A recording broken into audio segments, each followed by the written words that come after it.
Okay, good afternoon, everyone. Welcome to our adult Sabbath school, and we are again in our lecture series entitled Let the Children Come to Christ. And as previously mentioned, the series title comes from Mark chapter 10, whereas we know the parents and the guardians wanted to bring their children to our Lord and Savior Jesus Christ to be blessed, but the disciples were the ones who stopped the children, and they became a hindrance, and it was righteous for Jesus to be indignant, to be angry, because he desires for the children to come to Christ, to himself. And so this is basically the reason why we are studying or why we are going through this series, given that the Lord has blessed our church with an abundance of children. I pray that this would truly help every parent and every member of this local church. And so I'd like to seek your cooperation to listen. And again, later, if you have any questions, feel free to ask.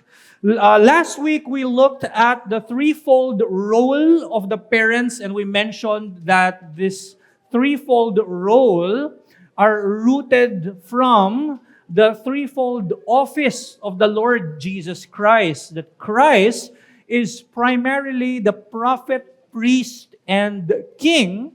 And as prophet, priest, king, as a prophet, he maintains the right. He mediates. He mediates the righteousness of God. As a prophet, Christ mediates the word of God. As a king, Christ mediates the rule of God. Now, we also said that the parents they have this role of a parent, priest, prophet, king, not in the same exact sense as Christ, because parents are not acting as mediators. Rather, they must be imitators of such office. Okay, they're not the reason, the ground or the main reason why children can be saved. No, they can be used by God, but they cannot serve as mediators of redemption. However, we look at the Bible and see the work of Christ, His offices, and we also imitate that and apply that to our homes. And as a parent priest, parent prophet, and parent king, those are the main role or primary role of a parent. Such role is in fact, it branches out, no, to specific roles. For example, just as for our lecture this afternoon, I've entitled it as Parents as Rulers. As rulers, the parents must administer the rule of Christ, of God in their home. They must rule as a prophet, as a king, and as a priest. Okay? Yung rule dito, it's not just anchored in their kingly role. No, even a parent can rule at home by making sure that the word of God is communicated. So that's prophetic. As a ruler, a parent must administer the laws of God at home. So that's a kingly function. As a parent who is a priest, as a ruler, rather, the parent must make sure that holiness that holiness manifests at home. So even that is a priestly function. And so I want to focus on the parent's authority, but I want to make sure that we understand that even the ruling of the parents is still rooted from the threefold role of the parent, priest, prophet, and king.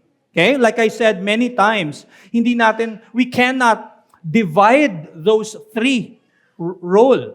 Okay? Lahat yan, you cannot be a king without being a prophet and priest. You cannot be a priest without if you're not a prophet king. So you get what I mean. So today we will look at parents as rulers, and then in the coming weeks we'll look at parents as teachers, as inspirers. So before we dive deep, I'd like to also mention some problems that our world or society currently faces. Parenting problems. I'm sure there are a lot, okay? But we will not have time if we will put everything here. So I've just included some. First problem that we can see in today's parenting is yung remissness or yung pagiging lax. Okay? A lax approach makes children careless of all duty to God and parents. Now, before we say, okay, those are lahat ng yan ay it doesn't manifest in a Christian home. No, there are a lot of times that even us Christians may, kumbaga, maaari natin gawin itong mga problemang ito. And so it's important for us to be reminded. Okay? For example, a parent was supposed to like discipline his or her child, but there are times when, okay, I'm so tired. Okay na, paliban na lang natin ngayon. Okay? That's a remiss. Kumbaga parang we could have taught and disciplined the child, but because of probably fatigue or other reasons, we choose not to. Okay? I'm not saying that that's always a problem or that kasi I recognize that there are times that parents are tired. But if we're consistent in being lax, then we would fall in the same problem that we're saying. Second, that there is this encouragement to manipulate, that whether unconsciously or parents are conscious in doing it, but there are times when parents do encourage manipulation. Okay? For example, the wife of Joel Beakey, her name is Mary Beakey, and her work is entitled Teach Them to Work. By the way, I recommend this book, Teach Them to Work, and she said, at a young age, they can read us. They hear us tell them to work. But if they sense hesitation or our lack of resolve, they will seize the opportunity and resist. Thankfully, not all children are like this. But some are survivalists. And survival to them is to avoid work. Okay? So for example, if a parent teaches his or her child to do responsibilities at home, right? But then there's a resistance coming from a child. Kumbaga, merong kagad paiyak na, right? A child is, kumbaga, konti na lang, magko-complain or magpapakita ng hesitance. And then sometimes, a parent would encourage that by, okay, sige, ako na nga, okay lang yun, wag na. Right? So it can, if this is something consistently done at home, at hinahayaan lang nila every time there's a complaint or there's a hesitance, may encourage ang bata na to manipulate a parent. That is possible. Okay? So children learn to use circular arguments. Okay? Marunong po mag-apologetics ang mga bata. Okay? Blame games, okay? And the vanishing act to avoid work if they sense a parent is easy to influence. By the way, by work, I meant yung mga, for example, like responsibilities at home, like a simple cleaning, simple wiping, those things, or simple making the bed, or simple getting some water, simple as that, okay? But even that, of course, our children can use arguments and show hesitations, okay? Thirdly, there's ito yung famous one, gentle parenting. Now, I quoted two authors, si Joanna Faber and Julie King, in their book, How to Talk So Little Kids Will Listen. Okay? They are, si Joanna Faber at si Julie King, together with Sarah Ockwell Smith, they are proponents of what we now call gentle parenting. Now, I want to be fair doon sa mga proponents ng gentle parenting. They believe that they must be able to communicate to their children and communicate properly. However, they're very much against to, for example, using the rod as a discipline. Hence, the term gentle parenting. They believe that kaya mo naman yan makuha sa pakiusap doon sa bata. Okay?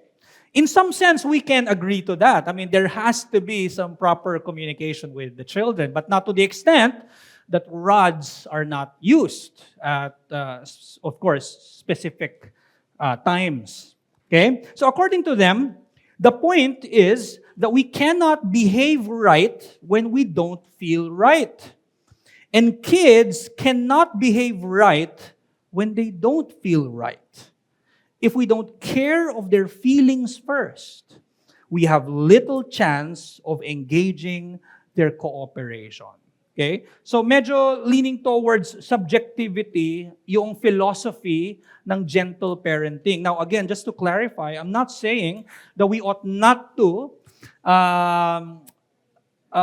listen to what the kids would want to say, or at least not listen at all kung ano yung nararamdaman nila. Right? However, makikita dito na naka-anchor doon sa feelings ng bata. Yung action noong parent.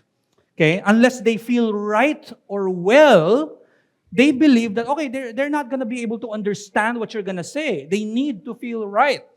Now, another disclaimer, maybe we will deal with this also next time. When it comes to education, it is also proper to consider the atmosphere. There's that sense that we ought to consider such things, right? That yung health ng bata and all, yung surroundings niya, there's some sense that a parent must consider those things. However, again, yung gentle parenting as a philosophy, naka-anchor yon doon sa nararamdaman noong child. Okay? Medyo mahirap yon. That you cannot impose the standards of God in the home, and it depends on what the children feels. There's also another thing. Oh, by the way, before we go to the next one.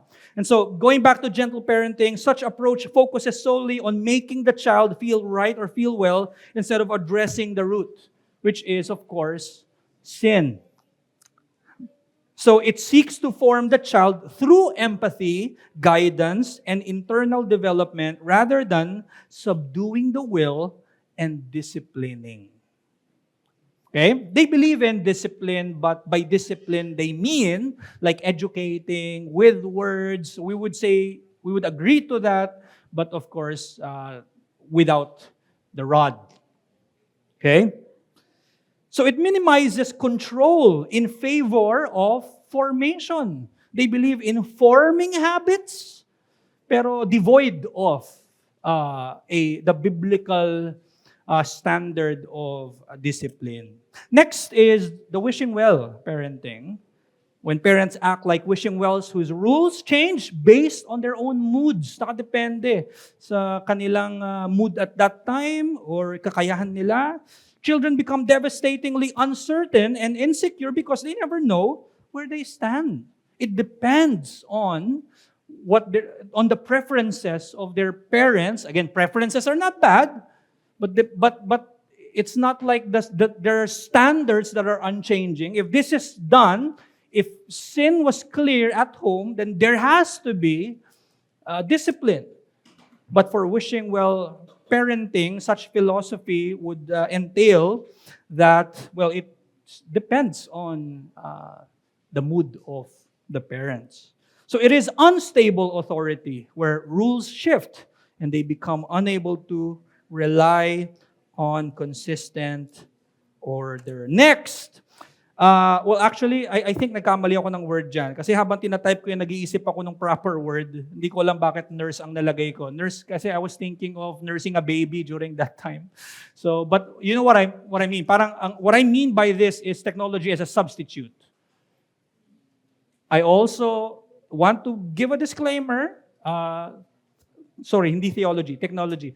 Technology becomes a substitute for a lot of things. And there are good benefits, right? But of course, lahat naman ng good pwedeng maging bad in how we use them. So I think you know what I mean, that sometimes technology becomes the parents, right? Sometimes a child that is a child who is unruly, instead of properly disciplining or talking to the child at first, we let technology handle it for us. Okay? So maybe in the next weeks we would be, if by the grace of God, if we can study this as well. Lastly, tyranny at home. So we believe in authority, however, it's not autocracy. Okay? We believe in authority, but not to the point that the parents are to be tyrants. So there is obedience at home, but it is devoid of love. Okay? But remember, the authority that God has conferred to every parent, it is a godly authority. It is a loving authority. All authorities must point back to the authority and the lordship of our Lord Jesus Christ. And if we remember the kind of lordship that Christ has, it is a loving kind of authority.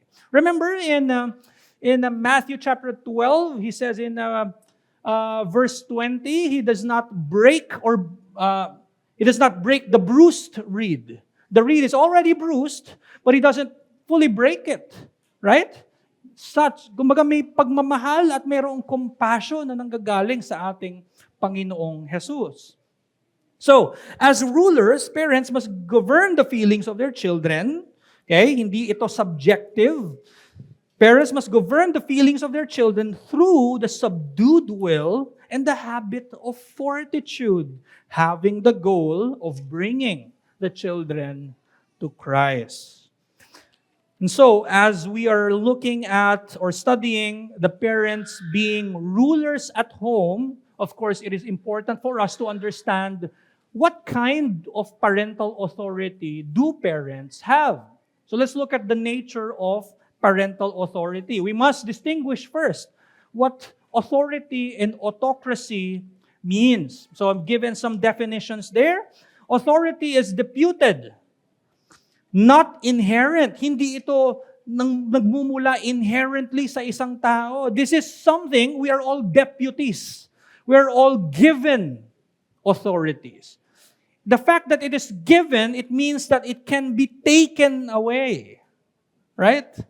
I mean, as a parent, you have been given authority over your child, but when your child becomes married, that authority transfers now to the new home, the new government at home, right? And so it can be removed, that kind of authority, I mean. So again, it is not inherent. A person in authority is a person authorized and is therefore also a person under authority. It means that authority ultimately comes from the Lord. And the one who gives authority is the one who possesses absolute authority. In fact, we can apply this to all kinds of, human authorities here on earth. Whether that would be ecclesial, pastoral, husbands, civil or government, all of these authorities come from God. Okay? Derived from God. Not inherent. Hindi naka-anchor yung authority doon sa person. Rather doon sa role. Okay? Now, on the other hand, autocracy is defined as independent or self-derived power. An autocrat rules based on their own personal will, majesty, or convenience rather than acting as an agent of a higher lawgiver. Okay? What else? Authority is law-compelled. Okay? You're not the ones making laws. Laws are already there. Now, another disclaimer. Wala pong masama if a parent has like a certain rules at home that may be different from other homes. Nothing wrong with that. But I'm saying as a law in a sense that the 10 Commandments come from God. Okay? Authority is law-compelled. The authorized ruler is also under law. Autocracy is arbitrary, which often leads to revolt in children. According to, you're familiar with this verse. In fact, we sang this a while ago, Psalm 127. It says, "Behold, children are an inheritance or a heritage, pamana, bigay, regalo from the Lord. Children are received from God." And the emphasis there is the divine ownership, the ones who own them, just like the ones who owned all of us, yung creator natin, our creator. Children are a gracious gift to all parents, and by extension, I mentioned this before, even to the entire church. Right? So parents are stewards or caretakers of what belongs to God. And if parents are just caretakers, if parents are stewards, therefore, they don't own the authority. The authority is, absolutely it is from God. We have authority in the sense that it is derived only from God. According to Charlotte Mason, she said, the foundation of parental authority lies in the fact that parents hold office as deputies, and that in the twofold sense. In the first place, they are the immediate and personally appointed deputies of the Almighty King, the sole ruler of men. They have not only to fulfill His counsels regarding the children, but to represent His person. His parents are as God to the little child. Ang unang kamalayan ng isang bata sa otoridad, makikita nila, bago nila maintindi, before they understand the authority of God, they are what? They get to experience first the authority, of God given to the parents. Right? So, they have not only to fulfill His counsels regarding the children, but to represent His person. His parents are as God to the little child. And, yet more constraining thought, God is to him what his parents are. He has no power to conceive a greater and lovelier personality than that of the royal heads of his own home. He makes his first approach to the infinite through the parents. Okay? They are measure for the highest. They first understood what love is in the home, from the parents. Doon nila unang naintindihan kung ano ang obedience sa bahay nila. Okay?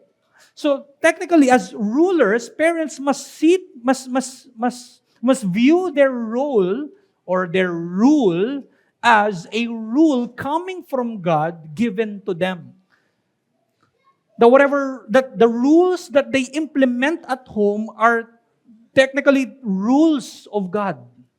So that the children would know the existence of God, that they would understand that God is good, that God's rule and authority is in fact a loving authority, that God's authority is in fact a holy authority, and they first get to experience that. Yung unang kamalayan nila patungkol sa otoridad ng Diyos, makikita nila yon sa kanilang tahanan. Okay? So parental authority is not an absolute authority, rather a stewardship conferred by God. And We're very much aware with 1 Timothy chapter 3, verses 4 to 5, when Paul was giving the qualifications of the eldership to Timothy. He said, he must manage his own household well, with all dignity, keeping his children obedient or submissive. Now, again, the context is about the qualifications of an elder. However, the verse assumes that fathers must make sure that their children are submissive at home. So it assumes that fathers are able to, what? To teach obedience to their children. Okay? So ang implication nito, parents have no authority to command children to do anything forbidden by the Word of God. Okay?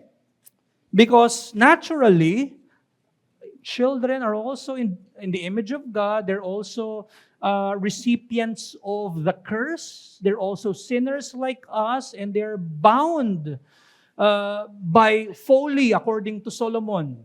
Right? Just like us. Especially before we were converted. Secondly, we need to understand about authority is that authority is a natural law. It is not a man-made thing. It is in fact a fundamental principle that just as gravity is inevitable in a physical world, so also in the moral sense, authority is already there. You don't have to, kumbaga hindi siya inimbento ng tao, it's already there. Okay? God created all things, at kasama sa creation niya, merong authority. Because He has created human beings, meron siyang binigay na role of authority to some. Okay? Now specifically sa ating topic, parents are given. So, according to Exodus chapter 20, verse 12, this is in fact, we know this, honor your father and your mother. And by the way, when we talk about the Ten Commandments, in fact extends rather. So for example, when we speak of the commands about authority, like a citizen's obedience to the civil authority, that falls under the fifth commandment, because the fifth commandment is also extended to all authorities. So all of us are called to submit to authority. That's the fifth commandment. It's not just confined to the parents or father and mother. Okay? So a person who does not submit to the authority of the civil or the church, that falls under. It is a violation in the fifth commandment. Okay? But again, we're talking about parental authority, so this authority is in fact a natural law. Natural ito. It's in the sense of every human being. A person who is created in the image of God knows that there is that sense of divine, therefore there is a sense of authority. So, okay, they're very much aware of the law. Okay? They're just as a person who has not yet read the Ten Commandments is very much aware that killing is bad, because the law is in the hearts of men. So also, authority, the fifth commandment, it's in the hearts. Okay? According to William Gouge, that it is no arbitrary matter left to children's discretion whether they will obey their parents or not, but a matter where they are bound in conscience, even as they owe allegiance to God Himself, the great lawgiver. In neglecting their duty to parents, children sin even against God Himself. For the same God who has commanded us to honor Himself has commanded us to honor father and mother. I just want to clarify that yes, every human being has that divine sense or sense that there is a divine authority that exists. But it doesn't mean that they will immediately obey that divine authority. No, because we're all sinners, naturally we won't. But we have a sense.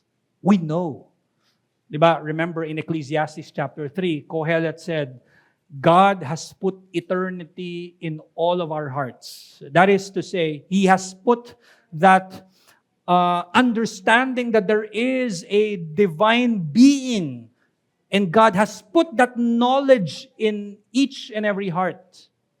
And that also includes even the children. Okay? So now that we've established that the authority of parents are conferred by God. It is not inherent. It is not arbitrary. It is not autocracy. Rather, it is an authority given by the Lord, and it is a natural law. Now we'll look at, and in the coming weeks, we will look at some practical things that parents must do as rulers. But this afternoon, I've cut this into, kumbaga, marami pa to, pero kinat ko lang muna, number 1 lang muna. But we will tackle the subduing of the will of the children, or what we call conquering them. As rulers at home, the task of a parent is to conquer the will of the child. And I will go further and say, to also win. Because in parenting, it is a contest of wills. And you would notice that immediately when you have a baby. The baby is tired, hungry, and yet you're also tired. Maglalaban na yung wills nyo pareho, right? At pag lumalaki na yung bata, ganun din, nag-grow na sa kanya. Foundation has been built in his or her heart. He has his own will, whether that would be inclined to the right or to the left. Right? But you as a Christian parent, you would want your child to be more inclined to the right. By the way, I used the word right and left sa konteksto ng Ecclesiastes. Right? And so there's already that contest, that battle. And I want to clarify again, there's a lot of disclaimers. No? I want to clarify again, when I say contest, when I say battle, your children are not enemies. Okay? But it's just part of the function of a parent to subdue their will. And by subduing, we mean that we're not just teaching them so that their intellect would grow, that they would understand more, although that also is included. But what we're conquering, again, it's not the intellect, but the will itself. And the will involves their choices. The will involves their disposition, their wants in life, their desires. Yun yung kailangang i-conquer ng ruler sa bahay. Okay? So conquering the will is not an act of hostility. And I would even say, if we don't, that is the act of hostility. Letting them in their own wills. Letting them, allowing them to continue desiring for their sinful will. Okay? So, conquering the will is not an act of hostility or a means of crushing their spirit. Meron tayong point, maybe next week, we will clarify that conquering the will is not breaking the spirit. Okay? We'll talk about that in the coming weeks. So it is not an act of hostility or a means of crushing their spirit. Rather, it is a foundational act of protection. We are to protect the children. Hence, we must subdue their choices. Dapat yung mga choices na yon mapalitan ng good habits. Good habits must be formed so that they would be left at when they grow up, that they have self-discipline, that they know what's evil and what's good.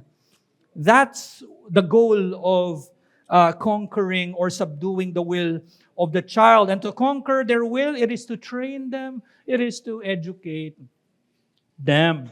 Okay, again, we have meron tayong mga iba pang points dito we will tackle next week. But first, for us to understand conquering the will of the children, and we will give more practical steps next week. First, we must establish authority early. In fact, that should be the first thing that we must teach the children. In fact, you don't just teach it by lecturing them, no. But making sure na that you are, kumbaga, implementing such authority. Dito papasok yung mga discipline. Dito papasok yung there are specific rules at home that, kumbaga, lumabas sila sa mundong ito na meron ng mga rules dito sa bahay na ito. Parang ganon. Okay? But again, it's one of those things that we must first do to establish authority early. And training the will, in fact, starts even in infancy. So I'd like to quote Mary Beakey. She said, "I believe that training the will starts in infancy. If we respond to every little peep our baby makes, they will soon learn that they will be fed or cuddled whenever they cry out. And then the intervals of calmness will become shorter. But if we feed them on somewhat of a schedule and hold and cuddle them sufficiently," so hindi naman she's not saying that as in fully no cuddles at all, but she's saying, and hold and cuddle them sufficiently, then it is good for them to cry sometimes. Okay? It expands their lungs. It is their exercise. Okay? Kumbaga, ito yung nila, mga 10K nila bilang infants. No? Ito yung walking nila. Ito yung exercise nila. Talking and singing to them, as well as pacifiers, swings, rockers, and toys, are helpful to distract them. We can teach them patience, and we can teach them that we won't give them everything. Okay? Everything they want, the moment they want it. Okay? Of course, there's a subjectivity in this point, given that, of course, you should know your child and you should know when to give or when to feed them, right? But all we're saying is that hindi yung bata yung ruler sa bahay. Okay? Parents yun.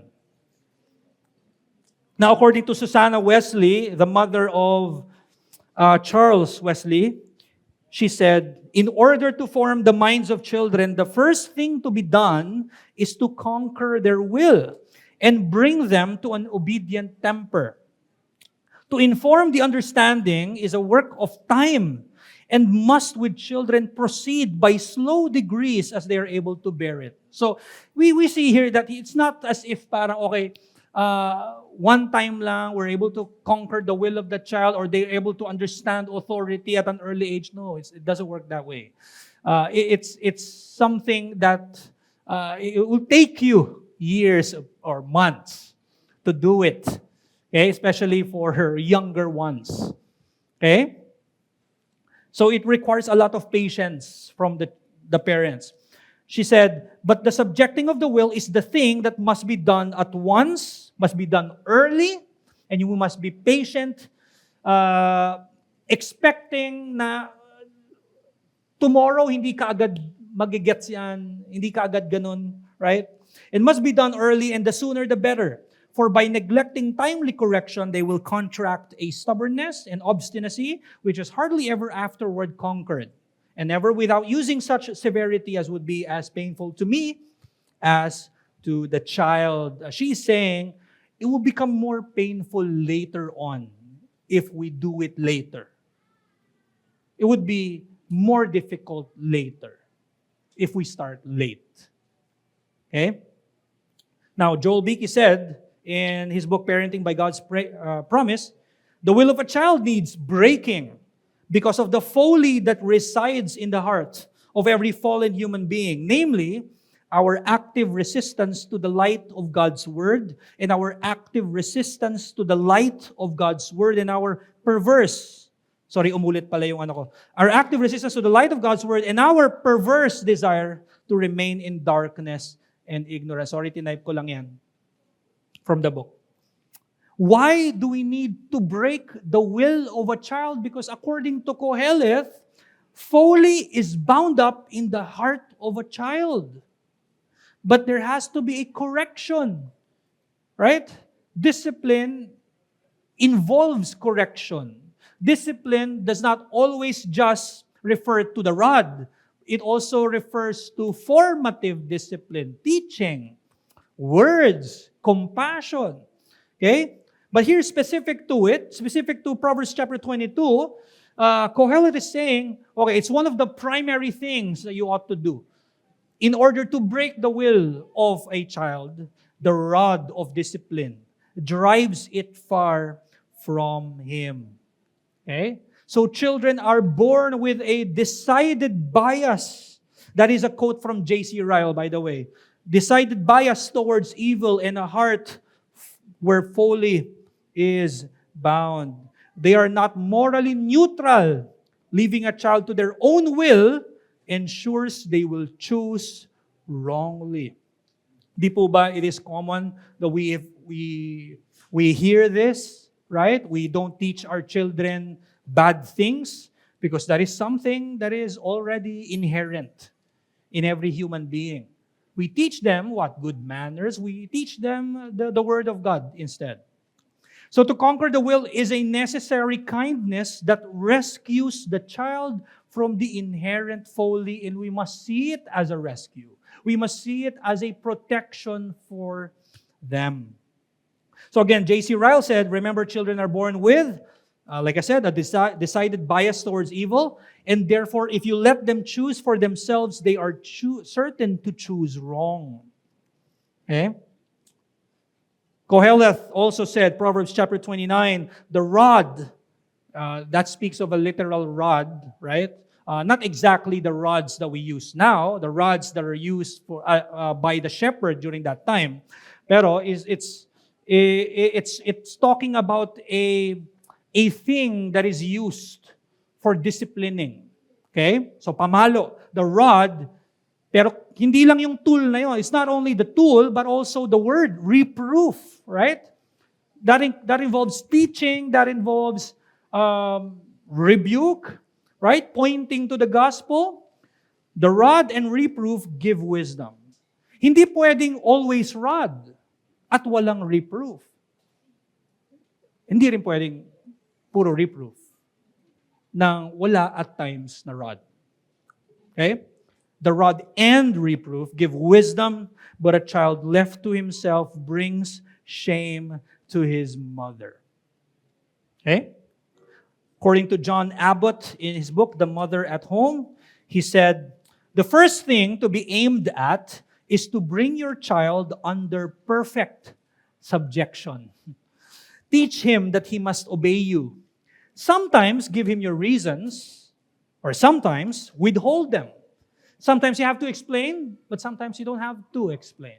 Sometimes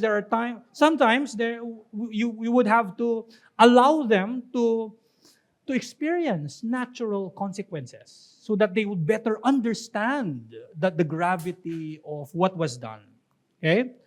But let him perfectly understand that he is to do as he is bid.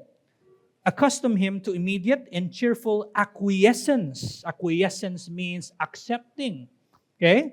Cheerful acquiescence in your will. This is obedience. And this is absolutely essential to good family government. Without this, your family will present one continued scene of noise and confusion.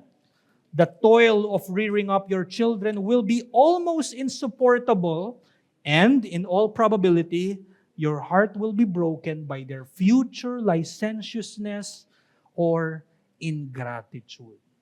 Okay? We will continue next week. We will look at the more how-tos. Okay? Kasi now, we didn't really deal with the specifics on conquering, but at least we get the idea that it's something that must be done at home at the early age of the child, and what kind of authority does a parent have, or what kind of authority did God give to a parent? So at least we get that this afternoon in our lecture, and then in the coming weeks we'll look at how breaking or conquering the will of a child is not really breaking their spirit, And we must beware that we might break the spirit of the children. So we will look at that as well. And we'll look at how in conquering or subduing the will of a child, we ought to form habits, good ones, that would point them to the kind of habit that Christ also did when He was here on earth. And so we'll look at those things. But as a conclusion, as we have looked at what authority really means, ultimately, we would want the children to understand, to know what submission is, and they ought to submit to their parents because authority is a natural law, right? Because authority is a good thing given to us by God, and so submission to parents is, in fact, the training ground for submission to Christ. And this is what we must understand. This is why it's not an act of hostility. In fact, the more we teach submission, the more we teach or establish authority at an early age, we're training them and we're saying to them, there is a higher authority. And your heart must be ready. Your heart must be ready to submit to a greater, a more loving authority that exists. And that is the authority of our Lord and Savior Jesus Christ. And even me as a parent, the reason why I am disciplining you, the reason why I'm saying these things to you, the reason why sometimes I tell you about your mistakes and sins, because my authority hates sins. And He has showed me how He hates that sin. That is on the cross. And even discipline, right? Whenever a parent would administer discipline to a child and use the rod, the parents is using the rod not because of an inherent authority, rather because he's doing it or she is doing it because the higher authority tells the parent to do it. Right? And we will tackle more about discipline in the coming weeks. But even there, when we discipline a child, we tell them that I'm obeying the words of God. In fact, if I don't do this to you, it would mean that I don't love you. But I love you so much. And I honor the authority of God that I have to do this. So, doon natin makikita yung how we are implementing such authority, not looking at how it is, kumbaga, hindi yun inherent sa atin. Rather, as parents, we're also authorized and we're also under authority by a higher one, by ultimately the law giver. So again, next week we will look at a continuation of conquering the will. So nandun pa din tayo sa parents as rulers. Meron po bang questions? Yes, John.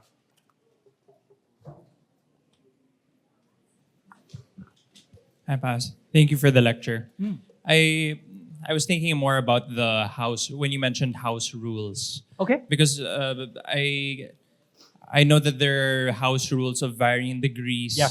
and also of different levels of moral implications.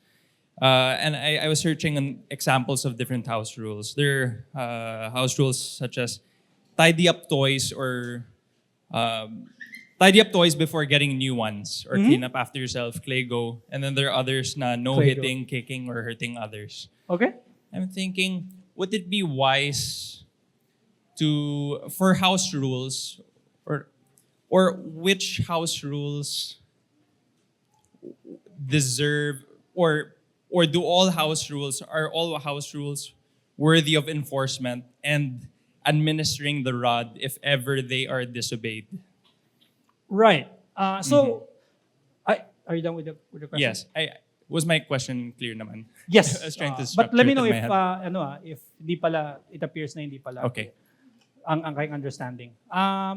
So ayan, kita mo nakalimutan. Ano ang question? Okay, kung ano yung house rules, I'll try to kung ano yung house rules that would merit kapag ka disobey, ano doon yung magme-merit ng disciplinary action. Tama ba? Ganun ba? And is the rod to be Okay. administered if Right. any house rule, regardless of the gravity of it, even Right. if it's just a light house rule, if Yeah. it's broken, is the rod supposed to be administered then? Right. That's a good question. Although we will itatackle natin to mas lalo sa when we study yung discipline, depende yon sa parents. Depende yon especially sabi mo light house rule. So for example, you've asked the children to always wear their slippers, but because of their being, yung usual, mga bata, lagi nakakalimot, I don't think you have to, but you have to be consistent in reminding. Hindi kailangan lagi. I think ang isang principle when we administer discipline is that to ask the question, is this a moral infraction? So for example, lying. That's something big. That's something na, okay, kailangan to ma-administer ang discipline dito. Pero yung mga tipong nakalimot, let's say kahit bukas makalimot uli, I don't think, again, nakadepende yon sa, I'll give that to the parents. But siguro personally, yung palo kasi hindi naman necessarily, kunwari may masagi lang, nabasag, okay, palo. No, hindi yun moral infraction eh. That's being a child. So I think there has to be a proper distinction of whether that was an infraction done or it's something na okay, we have to also consider the pagiging bata ng bata. So meron ding ganong balanse. No? So ayun, mahirap magbigay ng okay, etong ginawa niya yan, okay, no. Depende. And even that, and I would say, there are times when a parent might choose not to spank at that moment. Just to also teach them about mercy. So there are certain times when a parent would choose and say, I'm going to give you mercy. But this is wrong. If this happens again. So pwede yon. So again, nakadepende yon sa parents.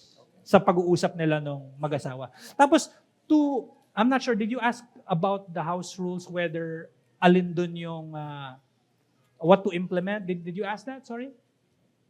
Depending on the gravity of the house rule. Okay. Yeah. But Yeah. you answered the question. Okay, Ask. okay. Yeah. Now specific lang sa house rules, just to add, nothing wrong with having house rules. I think that's something good. And John was right that even in homes, may mga iba't ibang klaseng house rules pa. I see it as parang remember in covenants, right? For example, God has His own house rules in Canaan, right? Na yung house rules na yon, it's not implemented sa other nations. Like for example, circumcision, sacrificial system. While the moral law of God is, every human being is bound into the moral law, pero there are certain house or covenant rules in where they are. So I see it that way as well. House rules, okay siya. Maganda na meron ngang ganon, in fact. For example, and I'll give one. Actually, next week, merong mga sample house rules na pwede, recommendations lang. Leave, ano nga eh? Ano nga ulit? I forgot. Nawala sa utak ko. But leave it better than you found it. Parang a simple house rule lang siya, pero they get to understand yung parang siyang Lego na din. Pero that's also part of conquering the will of a child. So, yung mga ganong house rules. So, there are more. Did I answer your question? Yes, Pastor. Thank Okay. you. I want to ask some others kasi I'll miss the next lectures on it. Pero I'll message Okay, you brother. there. Yeah, thank you. Meron pa po ba? Si Brother Butch.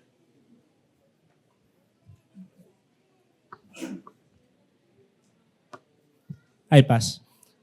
Curious question lang. Yung paggamit ba ng reverse psychology sa bata, is it something na parang can fall into a manipulation, or is it something that when you use it sa bata para mag-obey, are we confusing them if you use reverse psychology or something? Kasi of course, may mga bata, kunwari na kahit anong saway mo, minsan ayaw talagang mag-obey. So parang, minsan may trend, sige, reverse psychology natin, baka mas, since, Brother, so, can you give an yun lang. example?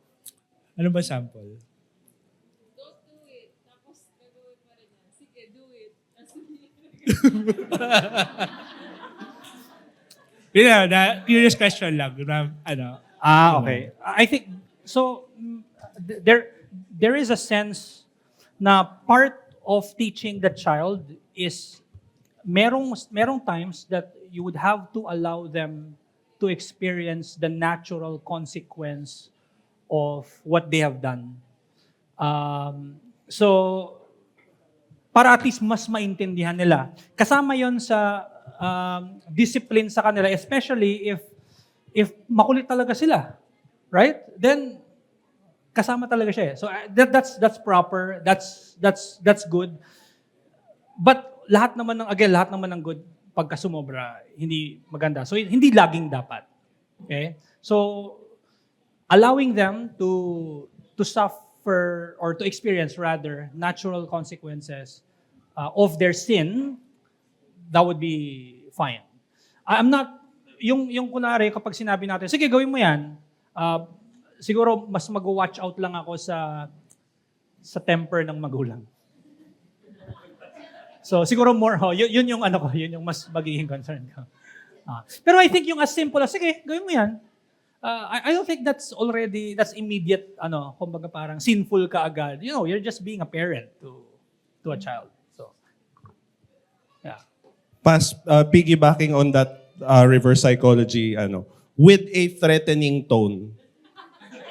I mean, telling the consequence, kunyari, and I admit, and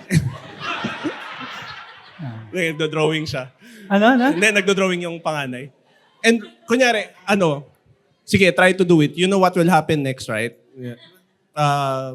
Kasi, kumbaga, we've been over this. Yeah, sige, try to do it again. See what happens.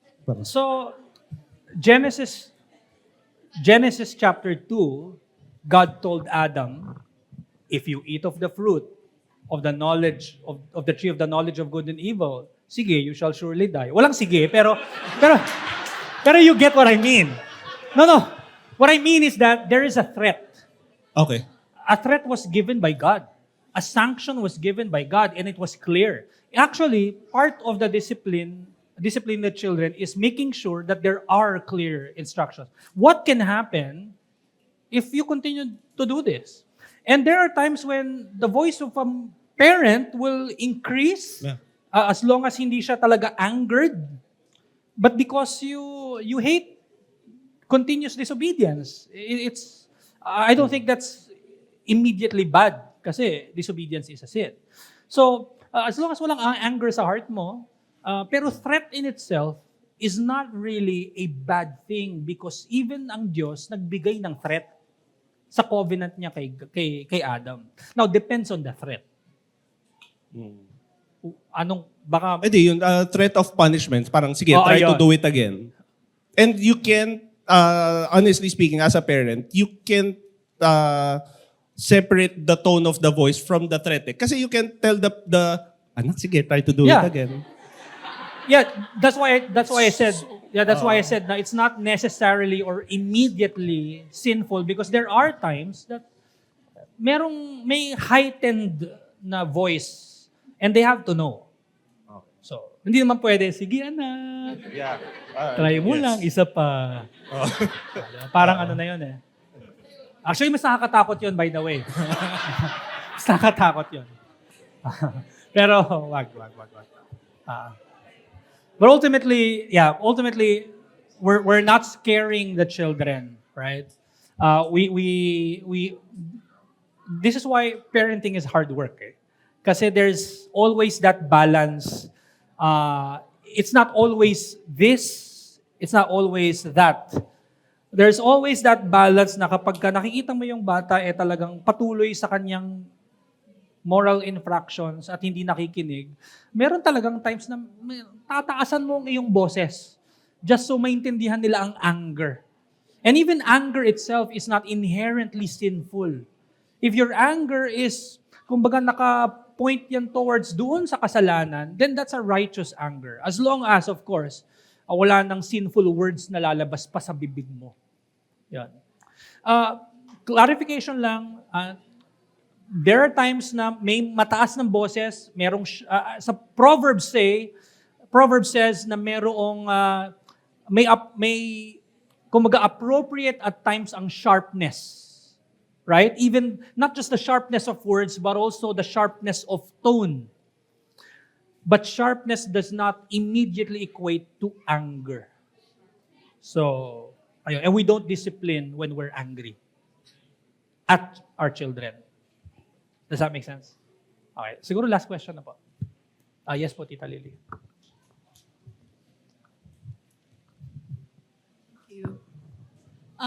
In addition lang dun sa Kenil, no? Opo. You make sure lang na you don't make empty threats. Because if you say, subukan mo lang, pero sinubukan niya, nakalimutan mo na. So, alam niya yon. So, sinasabi lang pala ng papa ko, ganun, wala naman palang nangyayari eh. So, when you say something like that, follow it up. Make sure ang sinasabi mo, gagawin mo. Okay. Just make sure. Kasi once na, kasi tumatanda na yan matatalino mga bata. They will get one over you.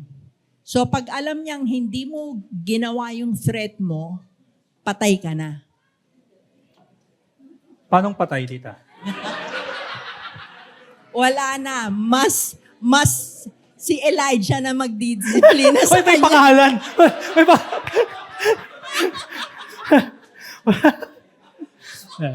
Pero tama yung sinabi ni Tita Lily. Kapag sinabi natin, we have to do it. Now, the tricky thing is, if a child does something and you're outside and you're having fun, right? And your child did something to another child, maybe to one of your children, nag-away sila, siguro namalo or something, nanakit, right? And you were very clear about hurting. Kapag may physical hurt, okay, ano yan, discipline yan, rod yan, right? It happened during a time when you're outside and you guys are probably having fun. Now, merong mga tendency, may temptations na when you get back home, you would, hey, that was kanina pa eh. So, we don't need, no, kailangan yung gawin pa din. Yes. Especially if you told the child that when we get home, we have to talk. So, ayun lang. So, just to follow up lang sa sinabi ni Tita Lily. So, all right. Okay, sige. Let's pray po. Sorry, last si Minel. Si Fran. Kung need nyo po mag-CR, please feel free.